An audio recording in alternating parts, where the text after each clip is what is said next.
Hello everyone, मैं नरेंद्र आपका स्वागत करता हूँ अपने यूट्यूब चैनल वाईपी अकेडमी पे। देखो सर, हम लोग करंट अफेयर सीरीज कर रहे हैं। उसमें आज के क्वेश्चन करते हैं सर 17 अप्रैल के। आज के क्वेश्चन क्या है, 17 जुलाई के, सॉरी सर, है ना। देखो पहला क्वेश्चन है अपना, इंडियन लेपर्ड के बारे में बात है सर, ठीक है। कि लेपर्ड जो है उसके बारे में कुछ स्टडी हुई है, उसका कुछ रिसेंटली उसके IUCN ने एक रिपोर्ट जारी की थी, तो उसमें कुछ चीज़ें बताई हुई हैं सर, है ना।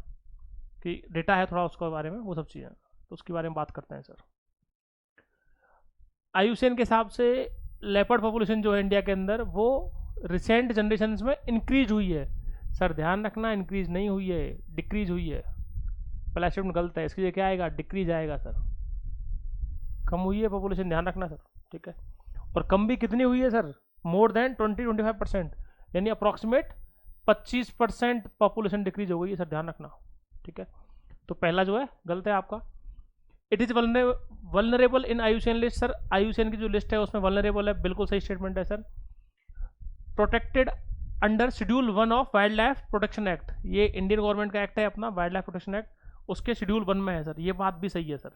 तो आपके स्टेटमेंट 2 एंड 3 सही है, स्टेटमेंट 2 एंड 3 सही है सर। ये आपका आंसर हो गया सर, ठीक है। आते हैं भैया नेक्स्ट क्वेश्चन पे। नेक्स्ट है सर आपका, नेक्स्ट स्टेटमेंट वो है, which of the following article authorize the president to declare certain caste and classes as schedule cast.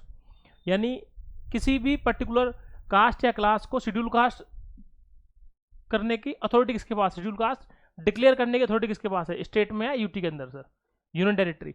तो किसके पास है, प्रेसिडेंट के पास है। कौन सा आर्टिकल है सर, तो उसका आर्टिकल होता है अपना 341 होता है सर।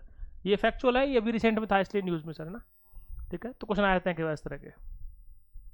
आते हैं सर नेक्स्ट पे, हाइड्रोजन फ्यूल सेल के बारे में बात है भैया। 100% जीरो एमिशन फ्यूल सेल होते हैं, बिल्कुल सही बात है सर, ये 100% होते हैं। Produce it produces electricity by combining oxygen and hydrogen, sir सही बात है, ध्यान रखना। हाइड्रोजन जो सेल्स हैं आपके, वो सिर्फ हाइड्रोजन में काम नहीं करते, ऑक्सीजन भी चाहिए सर, है ना। तो आपको ऑक्सीजन और हाइड्रोजन के अंदर दोनों को कंबाइन किया जाता है मिला के, और इलेक्ट्रोकेमिकल रिएक्शन होती है, उससे वहाँ पे इलेक्ट्रिसिटी बनती है सर। तो आपके स्टेटमेंट 1 भी सही है, 2 भी सही है सर, दोनों आंसर सही हैं, ठीक है। नेक्स्ट पे आते हैं सर। नेक्स्ट है सर आपका, तीजू रिवर कहाँ से ओरिजिनेट होती है सर, कौन से स्टेट। सिंपल फैक्चुअल क्वेश्चन है सर, नागालैंड, ठीक है। ये भी न्यूज़ में थी सर, ना। ICAR के हेडक्वार्टर्स कहाँ है। ICAR बोले तो sir Indian council of agriculture research जो है ना, इन्होंने भी थोड़ी स्टडी दी थी, अपनी रिपोर्ट सबमिट किया, तो उस रिगार्डिंग सर ये क्वेश्चन है। तो बेसिक सा क्वेश्चन है सर, नई दिल्ली के अंदर है ना, न्यू दिल्ली के अंदर, नई दिल्ली में सर, नई दिल्ली में, ठीक है। सुसरत सामित सर एक बुक है, किसने लिखी है, महर्षि सुसरत ने। तो वो बुक किससे रिलेटेड है, कई बार क्वेश्चन आ जाते हैं सर, है ना। मेडिसिन की बुक है सर, ध्यान रखना। इन्हें फादर ऑफ मेडिसिन भी कहा जाता है, Indian medicine, father of surgery भी कहा जाता है इनको, सुसरत साहब को, ध्यान रखना सर इनको ना, महर्षि सुसरत को। मेडिसिन की किताब है सर ये। कौन सी कंट्री ने एपिस्टार 6E सैटेलाइट लॉन्च की है सर। ये बेसिकली चाइना ने करी है सर अभी ना, ये इन्होंने कल ही लॉन्च की थी, तो उसका ही सवाल है सर।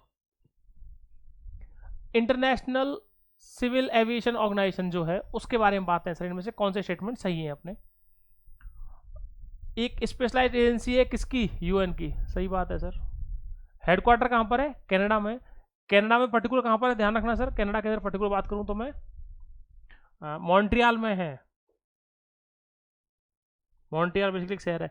अच्छा, मॉन्ट्रियल से एक बात याद आ रही है, मॉन्ट्रियल प्रोटोकॉल है सर एक, किससे रिलेटेड है सर, कमेंट सेक्शन में बताना मेरे को। मॉन्ट्रियल प्रोटोकॉल, ठीक है, मॉन्ट्रियल प्रोटोकॉल किससे रिलेटेड है ये बताना है सर अपने को, कमेंट्स करके बताना सर, ठीक है। हेडक्वार्टर कनाडा में और मॉन्ट्रियल शहर के अंदर है, सही बात है सर। तो स्टेटमेंट सेकंड भी सही है। तीसरा है, India is the founding member, sir India founding member है इसका, ध्यान रखना, इंडिया जो है इसका फाउंडिंग मेंबर है। तो स्टेटमेंट आपके 1 2 3 सही हो गए, तो 1 2 3 तीनों ही सही है सर आपके, ये आंसर हो गया आपका, ठीक है सर, समझ में आई बात। आते हैं भैया नेक्स्ट क्वेश्चन पे। नेक्स्ट है सर अपना, सर MSP डिसाइड कौन करता है। MSP मिनिमम सपोर्ट प्राइस, काफ़ी न्यूज़ में वो 3 बिल आए थे, उसको लेके वापस से दिल्ली के पास में जो शंभू बॉर्डर है, वहाँ पर वापस से किसान इकट्ठे होने शुरू हो गए सर काफ़ी टाइम से, और वो न्यूज़ में था। तो उस रिगार्डिंग ही पूछा गया कि MSP डिसाइड कौन करता है। तो सर MSP डिसाइड करता है आपका CACP, ध्यान रखना, commission for agricultural cost and prices, ये ध्यान रखना sir, commission for agricultural cost and prices, ये कमीशन है, ये तय करता है सर आपका बेसिकली, ठीक है सर। आते हैं बात, अब देखो कुछ लोग कंफ्यूज हो रहे होंगे कि सर एग्रीकल्चर मिनिस्ट्री भी तो है। देखो एफसीआई और नाफेड तो करते ही नहीं है सर, कोई लिंक ही नहीं है कैसा भी इन दोनों का। तो एग्रीकल्चर, हालांकि सीएसईपी काम किसके अंडर में करता है, एग्रीकल्चर मिनिस्ट्री के अंडर में करता है, ध्यान रखना। लेकिन वही वाली बात, यूपीएससी जो काम करती है, बेस्ट सूटेबल आंसर कौन सा है सर, दोनों में से ज़्यादा बेहतर कौन सा है, ठीक है, तो ज़्यादा बेहतर आपका सीएसईपी है। अगर सीएसईपी नहीं होता उसकी जगह यहाँ लिख देते फाइनेंस मिनिस्ट्री लिख देते, मान लो इसी क्वेश्चन को चेंज कर दिया, सीएसईपी जगह कर दिया फाइनेंस मिनिस्ट्री, फिर आंसर आपका एग्रीकल्चर मिनिस्ट्री सही है। समझ रहे हो बात को? तो इसीलिए आपका आंसर जो है सीएसईपी सही है, क्योंकि इन पर्टिकुलर एग्रीकल्चर मिनिस्ट्री में कौन करता है, एक एजेंसी है, ऑर्गेनाइजेशन है, कौन, सीएसईबी पर्टिकुलरली। ये इसीलिए दिया है क्वेश्चन, उस तरह से आपको बनाया, डिजाइन किया गया है, ठीक है। आते हैं सर नेक्स्ट क्वेश्चन पे। सीआईसी के बारे में बात है सर, सेंट्रल इंफॉर्मेशन कमीशन जो होता है, ठीक है, ये आरटीआई एक्ट के अंदर में बना था ना, सीआईसी जो बना है आपका, ये आरटीआई एक्ट के अंदर में बना, ध्यान रखना सर। आरटीआई एक्ट आया था अपना 2005, उसके अंडर में बनाया गया है, ठीक है सर। सीआईसी को अपॉइंट कौन करता है, प्रेसिडेंट, बिल्कुल बेसिक बात है सर, सही बात है। टेन्योर 5 साल या फिर 65, जो पहले हो जाए, ये बात भी सही है सर, बिल्कुल दोनों में जो पहले हो जाए, यानी काम करते हुए तो उनकी एज जो 65 ईयर्स हो जाए, या फिर उन्हें काम करते हुए 5 साल हो जाए सर, दोनों में से जो पहले हो। It is a constitutional body sir, constitutional body नहीं है भैया, ध्यान रखना। जब मैंने बोला कि सीआईसी जो है, सेंट्रल इंफॉर्मेशन कमीशन जो है, वो आया ही आरटीआई एक्ट के अंदर में, तो जो बॉडी एक्ट से बन रही है सर, वो कौन सी बॉडी होती है, स्टैट्यूटरी बॉडी होती है सर, ध्यान रखना, स्टैट्यूटरी बॉडी होती है, ना कि वो कॉन्स्टिट्यूशनल बॉडी होती है। तो आपको कॉन्स्टिट्यूशनल बॉडी नहीं है, ये ध्यान रखना, ये स्टेटमेंट गलत हो गई सर यहाँ पर। हालांकि वर्क किसके अंडर में करती है, मिनिस्ट्री ऑफ पर्सनल के अंडर में ही करती है, ये बात सही है यहाँ पे, मिनिस्ट्री ऑफ पर्सन के, पर्सनल जो है आपका उसके अंडर में करती है, ये स्टेटमेंट सही है। आधा हिस्सा ये वाला गलत है सर इसका, बस वर्क्स अंडर, ये स्टेटमेंट सही है बिल्कुल। तो तीसरा आपका गलत हो गया सर ये वाला। तो आंसर क्या हो जाएगा अपना, 1 और 2 सर, 1 और 2 ये सही हो गया आपका आंसर। समझ में आया भैया, सिंपल क्वेश्चन, बिल्कुल बेसिक लेवल पे, ठीक है सर।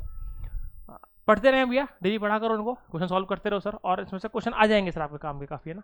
ठीक है सर, मिलते हैं नेक्स्ट वीडियो में, ओके, थैंक यू।